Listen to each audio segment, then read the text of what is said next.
Hi, I'm Sarah from The Upcoming. A real pleasure to Thank be with you you. here in beautiful Cannes. Thank you. Maybe you could begin with a brief introduction to your film, Room 999. What can people expect when they watch it? I think they can expect to open a discussion, and I think that's the main thing. I think it's just like never stop questioning and never stop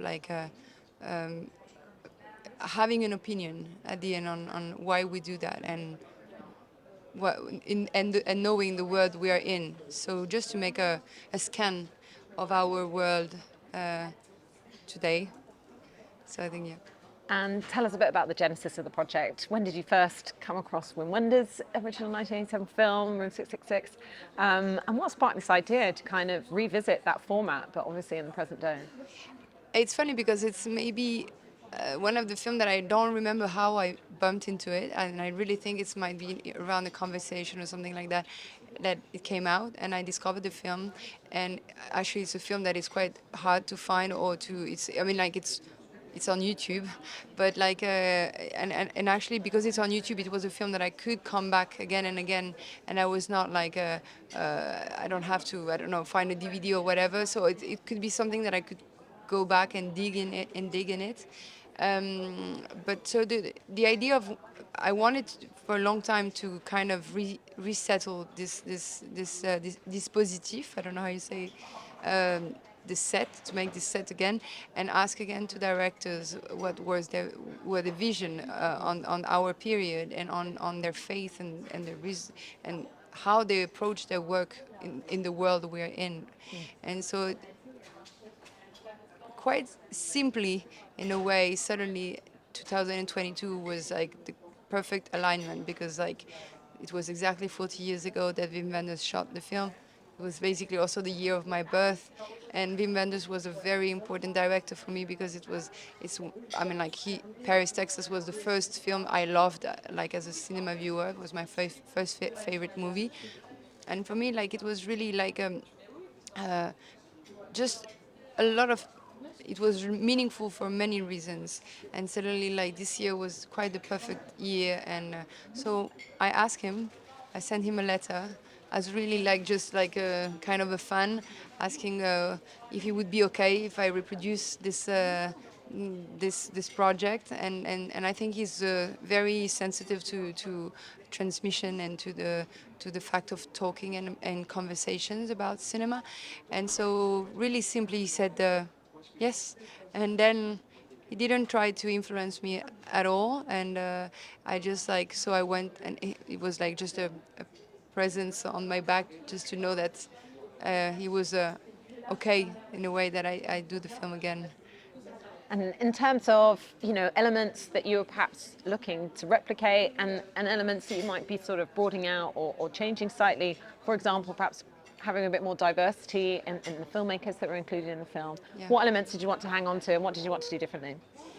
For me, for sure, I watched the film many times, the Room 666, and for me it was important to kind of keep some elements because I thought they were like telling something about our period.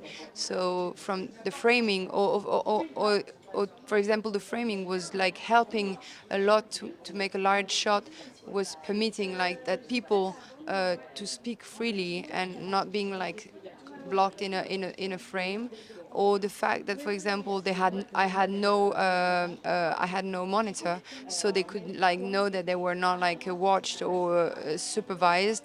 That was part of the elements of that I wanted to reproduce. The camera being in a room, sorry, like not the same exactly than Wim Wenders, which was more accessory than really important. But the television, the fact that television is like something that is living in the air, and the fact that it's now mostly platforms or interactive platforms. All this was telling a story about something, but it was not an element I wanted to focus on. It was more like backgrounds elements, and then we pay attention or not to that. And and of course, then you have like, for example, the tree that was on the highway, and then I wanted to know what happened with this tree, and so it was like almost kind of an investigation on what happened 40 years later. And then, of course, inviting as much directors as we could to represent also the world and the cinema we are in right now, and the fact that yes, there is more diversity than it was in '82 in a way, but in also it shows its limits because it's still not exactly things are not exactly so like I mean like equivalent for I mean like equal for everybody. So I wanted just to yeah to picture a moment of our time because I think this is also the role of the film, as Wim Wenders was. It's that we will watch it today and maybe question ourselves and open the conversation again. But we will also, I was also thinking that it's a film that should be seen in 40 years and so we could like capture a moment of cinema, of what is cinema today. And in terms of getting people involved and sort of the mechanics of making it happen, I mean, did you have people saying no or things falling through the gaps, or were there any particular participants that you felt like were a real coup for you to have them in your film? I mean, like we approach many directors and we try as much to approach a maximum in a way we didn't. I mean, like I was feeling I was organizing a party and I didn't know if everyone was gonna come, so I was a bit stressed because I'm not Wim Wenders and people doesn't know me and we had the help of a festival because they kind of included us in a they didn't. Say anything on the way we should do it or who we should interview, but they were more like supportive and Thierry Frémaux announced it on the press conference the first day of last year. So it was a credit in a way so people could see that it was a serious project, even if I don't think we did it too seriously. We did it freely and very it was really fun to do as well. But we contacted some directors. I bumped into Cannes is like you can meet in the same time James Gray or David Cronenberg or very young filmmakers Clément Cogita. You, it's so the idea was just like to be free and that's why also I didn't want it to watch the footage during the shooting to be always in this idea of like trying to find a. And actually, it's weird because in Wim Wenders there were only 16 filmmakers, only, which is already a lot, and there were 16 filmmakers, and suddenly this, we were avid, we were greedy. We wanted to have to be sure that people would come. So at the end, we ended with 30 directors, and I really wanted to put like all of them in and not be like making decisions on who or not. But it was important to have this diversity as much as we could, and which is representative of last year. This year would be completely different casting, of course. And there's something really kind of exciting, but perhaps unnerving about not really knowing exactly what material you're going to end up with. And the fact that you weren't watching it on the monitors, kind of keeping Yeah. it as a surprise for yourself. So, when you first did see what you had to work with, were there any things that really surprised you or anything that, you found difficult to work with or anything that made you laugh? What was most surprising? It was a very rich material, and I felt I had a mission in a way, and I needed to be as much respectful of what people gave me on this during their talk, and so the idea was really to be able to represent as much as possible those voices, those visions, because everybody talks from his own world, his own situation, his own country. And I wanted to really respect all this and represent it. And also because it's not only the way what people say, but also the way they say it and the way they play in this room. And so the footage I discovered we laughed a lot. We were also very moved a lot and also very scared a lot because how technical, how political, how financial, how very concrete the cinema was about, and how like at the end like the essence of filmmaking was was actually taking a very little part of the talkings. But this is the world we are, and this is also why it shows that we really it's important to know all those possibilities, knows all this situation, and to choose what we want to defend as a filmmaker.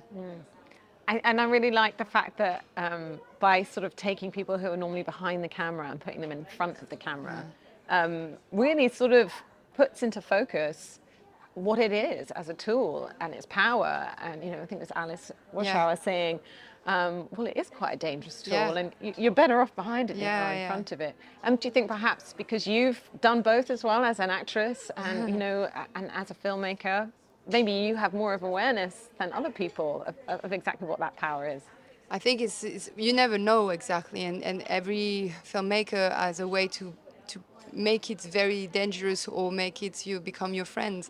And this is, I think, what happened actually. Some of them were really fearing it, some of them were playing with it. So everybody has his own relationship to this object, and I mean, like even Wim Wenders mentioned the fact that we hide the camera on the corner, so we can even do that today, and like the camera can become very very small, and become like something quite discreet. And I think also regarding 82, our camera was so small but still very powerful. And but it just shows that also there is this democratization of on filmmaking, because you can do it with very little cameras or devices, and but still it becomes like a very strong tool, as some says, like it's a political object. It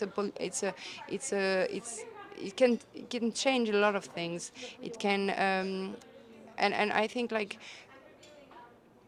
I discovered how in fact it was powerful, and how you can actually it was almost like a psychoanalysis of all of them, and how they behave, and that's why also in the edit we wanted really to keep this as alive as possible, because this was also one of the very important part of the image. It was like how the reactions of those filmmakers in front of the camera. And in terms of the takeaways from the film or the impact it can have, I mean, it's really interesting, just to see all the contrasting responses, but also to think about, people will always perhaps be decrying the death of cinema, and is the truth that it's just something that evolves and it will never die. But maybe it's helpful for us to just at least be aware of what elements we want to keep and want to hold on to, and are there things that need to remain precious and Yeah. sacrosanct rather than just letting them, be driven by the whims of big production companies, for example. It's true that like the problem is like I never thought so much that hearing cinema is not gonna die was sounding much more stressful and actually completely terrible, because it's almost like a statement, and it's not. It's almost something like you can. And some people says that, and they're also like, oh, maybe not, or maybe yes. It's maybe the less how you say Reassuring. reassuring answer. And maybe the one who says that actually it's gonna die and it's always been like that, and this is maybe the answer that actually gives me, I would say, like the power of like actually wanting to fight for that. And I think this is really, everybody speaks or everybody will hear in the way that it's awakes something for himself, and every response will actually awake you in a way or not another. Some will reassure you, some other will scare you, whatever. It's at the end is how it connects to you and to your faith in making or defending cinema. And of course, it makes perfect sense that the film's presenting here in Cannes, considering Yeah. this is where you made it. But what does it mean to you to be here and showing the film? And I guess you've got the most kind of cinephile audience you could hope for to discuss these topics. It's like such a. It's. I mean, it's how you say. Such a privilege, of course, and showing it in Cannes Classics, because it gives something. It brings it into a history of cinema, and the fact that it's screened at Agnès Varda Theater, which is also like the mother of one of my producer, Rosalie Varda, and so everything becomes really meaningful. And I think it will stay something. The fact that it comes here, that it shows here, after 1 year after we shot here, I mean, all this is very coherent, and it tells it. I mean, it brings a life to the film, and it's amazing. And what's going to be next for you? Do you know what you're going to work on another project? And do you think in another 40 years we'll get Because it's like a time capsule in a way, isn't it? It's like, different moments in time. It's first, I mean, like, I hope I will travel with the film because I think the film, we want to open a conversation. We want to make kind of a concept on the way of screening it because we really want to show it in theaters, in TV, even on platforms because I think there is, as far as it's seen and that the people can think about it and reflect on it. And we really want to travel with it and to organize like talks or discussions about this on this subject. So I think the first step will be to leave a moment with this. It's like a bit when you have a kid and people ask you, when is the second? When are you going to do another one? And you're like, first I'm still gonna give birth to this one, but I'm also writing. I'm on pre-production of my feature fiction. So I have another project I'm preparing as well, and but I mean, like, yeah, and I want also to live the moment and just see what all this will bring and where it's gonna take And, me. and what's your personal feeling on the strength and on the kind of health of the cinema industry? And I guess what's been your experience through this process, but more generally as a female filmmaker in the documentary world? Because we can say, even if there is more diversity now, oof, does it sometimes still feel like a bit of a closed, exclusive circle when you get to the sort of top echelons? Do you think that that's something that we still need to work on a lot? Do you feel positive about the future?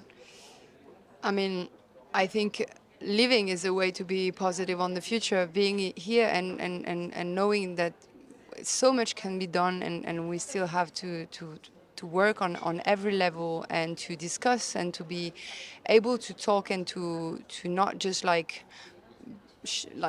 shoot like some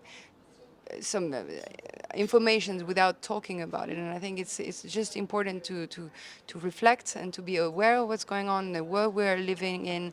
And I think, yeah, there is so much to be done and and just to be able to discuss and to show what has already the film that were done before. Or I think it plays on every level, and it's not only on the way we personally do our own work, but it's the duty we have as a human being, not only as a filmmaker, on like showing, on transmitting, on defending something, but having an opinion on things and knowing the world we're living in. And this is, I think, the most important thing, to be aware of where we are. Right, well, that's wonderful. Thank you so much for sharing all that with me. I Thank really you so enjoyed it. much.